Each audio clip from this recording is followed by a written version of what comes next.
What's up, everybody? Welcome back to our channel, Kono Pro.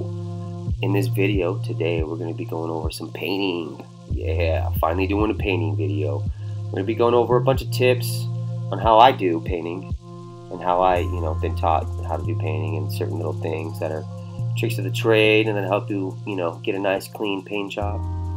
Alright, so this video is basically just going to be me going over some stuff, on how to paint some walls. So first off, we're going to be using a 3/8 roller nap, and that's what I just put on my roller handle right there. So it's a 9-inch roller handle with a 9-inch roller sleeve. That's the 3/8 nap. Okay, the nap that's what they call the hair on the roller sleeve, like the product, the little bristles on there. They call that the nap. So that in this case, we're using a 3/8. We have smooth walls. We're using 3/8. If you had like some knockdown texture, orange peel, you might want to use like a 1/2 inch nap for your roller sleeve. Alright, so once I put my roller sleeve on there, I like to tape it. You saw what I was just doing. That's some masking tape. So I hook it on my foot, and then I just run my roller through it, and what it does is it defuzzes it. It takes away all the little hairs and stuff that are on the roller sleeve, the nap. It'll remove some. If you don't do that when you're painting, you'll notice little hairs in your paint, and it's because it's coming from the roller nap itself. Especially if you're doing like a semi-gloss or a high gloss, it'll really pull on the rollers and then on the sleeve, and when it does that, it'll pull little hairs out. So you have to defuzz it first, and then now I'm opening up my gallon of paint using my trusty 5-in-1 tool. It's a standard tool that every painter or handyman or handywoman should have, is a 5-in-1 tool, right?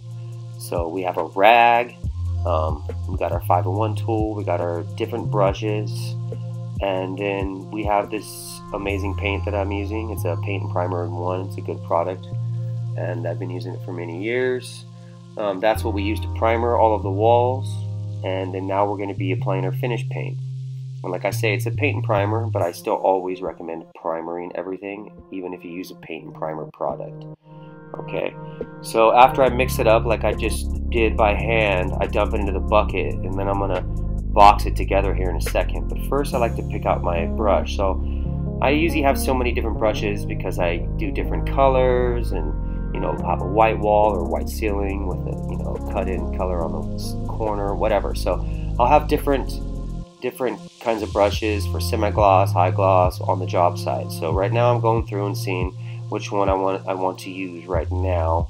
And when I'm doing a finished paint, I like to use a nice brush with a nice tapered edge to it, and that has a real skinny handle because it's like easy to hold in your hand, and you can really sort of get a really clean line if you use a paintbrush like that. So I always use a 2.5 inch paintbrush with a skinny handle. There's like, if you go to the hardware store, you'll see there's like 2 different kinds of paintbrushes. There's ones with a really thick handle, and there's ones with like a really skinny handle. Okay, I like to use that one. So now I'm going to box the paint together back and forth real quick. Just pour it from one can, from the paint bucket to the can, the paint bucket to the can. That boxes it together.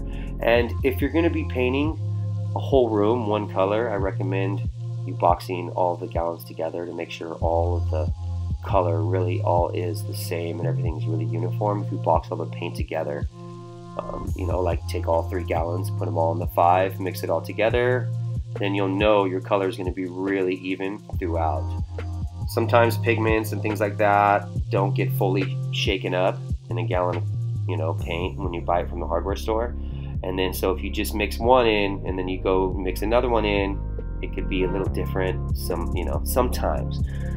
So we always recommend boxing most of it together. So after I get everything all ready to go, see I have my brush there, and what I'm going to show you right now is, you see how my brush is? You see that paint bucket I'm using right now? That was the can that the paint came in. I'm showing you that when you leave the paint in there for a cut-in, because this is going to be my new cut-in bucket, you don't want to leave too much paint in there. You want to put just enough to where, if you see right there, it's not touching the metal, right? That copper strip that's on the paintbrush.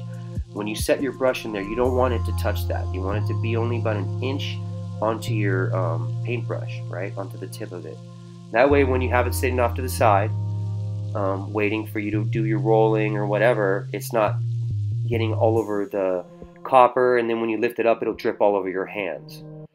Right? That's a little trick right there. And then so here, I like to use a bucket with a screen, a roller screen. And then what you do when you're doing this technique, this is way better than using a tray. What you do is you just push down. So you dip the paint, and then you lift it up away from the screen that's in your bucket, and then you push down. Lift it up, dip it in the paint, pull away, and then just roll it down. Because if you roll it up and down, you'll splash paint back up on you, on your legs, and you don't want to do that. So you just dip it and push down, dip it and roll down, and then you're ready to go. So this is an extension pole. I always like to use an extension pole because it gives you more leverage, and when you're rolling with it, it really allows you to like apply pressure on the wall and stuff like that. It's awesome. Alright, so now we're about to mask off these windows, okay? I like to mask off windows. A lot of people like to, say, oh, I can cut it in by hand. I don't need to use tape. I've been painting for 55 years, and I could do it with my eyes closed. Right on. That's awesome. I guarantee you, I don't care who you are, I'll be way faster if I throw some tape up, and then I just cut in and pull the tape off real quick. Not only will it be faster, it's going to be a lot cleaner line, especially if you do it right. So the way you tape your edges is you put it in like that, then you take your 5-in-1 tool, which has a sharp edge, and you just put it against that corner, and then you pull the tape against your 5-in-1, and it'll cut it and give you a clean square, right? But one other thing about the tape, you have to make sure you push the edges that are touching the wall where your paint is going to go up against. Those have to be pressed against the paint or whatever edge you're protecting really good, right? And then you leave the front part of it loose, and that way as soon as you get done painting it, you have to remove the tape right away. You don't want to leave the tape on there for like a day or two. Like, you can, but then you have to cut it, and it's gonna make your paint job not look that nice. So it's better to go ahead and cut it in like I'm gonna do right here in a second, and then I'm just gonna remove the tape. Boom. So you'll see I'm going to cut it in really fast, and then I'm going to remove the tape right away, because if you don't, what happens is there'll be little voids and little areas that the paint will eventually just sort of soak behind on your tape edge, and it'll make your tape edge not so clean. And just like I said a second ago, I can make it look cleaner than if you cut it in by hand. So by doing that, you want to remove the tape right away, like literally right after you paint it. You can cut in the window after you roll the wall if you want, but I like to do it first. So see, boom, I just painted it, instantly took off the tape. And you'll see when you do that, that it leaves a really clean edge, okay? I'm cutting in around the sockets right now, but I'm about to show you a cool little product that I use. You see this right here? This is a cool little cover. It's for electrical plates and switches. And they used to have hard ones, like with rigid plastic, that I used to use back in the day. But these ones actually are cooler. You can turn on or off the switch if you have like decor switches. And they only work for decor. They're not for like duplex outlets. But, of course, here we go again. Oh, I can cut in around that without getting any paint on the outlet. Cool. I can do it twice as fast with that plastic thing on there and not even care that I got a little paint on there. So here we go. We're cutting in the corners. And then we're about to jam on the left side corner. And when we do that left side corner, I'm going to use the tape, and I'm going to cut that corner in with my tape, because I like to leave a really clean edge, like it's a factory edge when you use the tape and you do it properly, So here we go. We're going to put the tape. I'm going to run my my paint along that edge. You can leave yourself a good 3-inch nice cut in, so that way you can roll right up to that edge. And that's what the cut in really is for when you're painting. It's for you to be able to roll your roller right up to that edge, so that way it doesn't hit the ceiling. So boom, see, and you want to paint it really fast. When you're cutting in the edge like that and you put the tape, you want to do it fast. And then you pull off your tape, and then it leaves a clean line. And you want to put the paint on a little thick. Not too much to where it drips, but enough to where you don't have to put a second coat. And this paint is really good paint. If you use really good quality paint, sometimes you won't have to put a second coat. So here we go. I'm cutting in the ceiling by hand because gravity helps paint come down. So when you put it up to the ceiling edge, it's a lot easier to cut in because the paint wants to fall away from the ceiling. So if you keep that in mind when you're cutting in, and just, you know, roll with it and develop a little rhythm, then you'll see that cutting in the ceiling is actually pretty quick. So here we go. I got my roller, my 3/8 roller now. Do a couple techniques. That's an X technique. Basically what you do is you're putting a lot of material on the wall, right? So you do a big X, you dip it, put an X, and then you just roll it out and back roll it, and that smooths it all out. Because the thing is, a lot of people, they make a mistake by, when they use the roller, they'll put not enough paint on the roller, or they'll roll it off to where there's not enough paint, and they'll be like, I have to put 10 coats.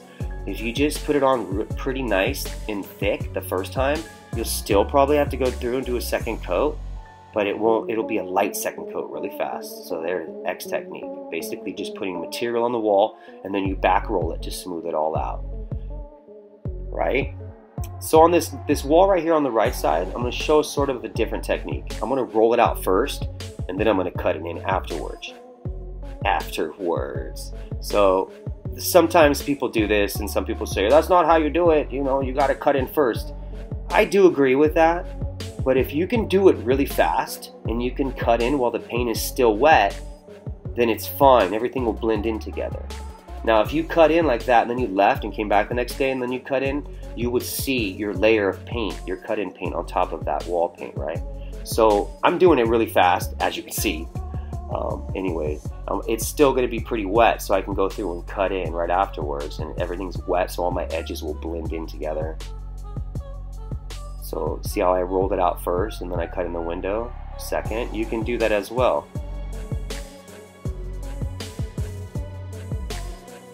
And then now I'm going to cut in the top edge. And see, when you roll it first, once you sort of get used to rolling, you can keep it from touching the ceiling, and you can get it up there pretty close to the ceiling, which is cool.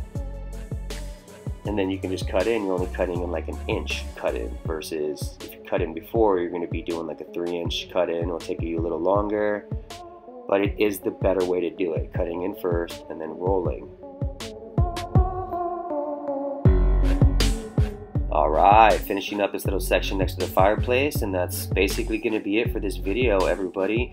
Hope you enjoyed it. Hope you learned a little something. If so, let us know what you learned in the comments below. Don't forget to click on that subscribe, give us a thumbs up, and share us with your social media.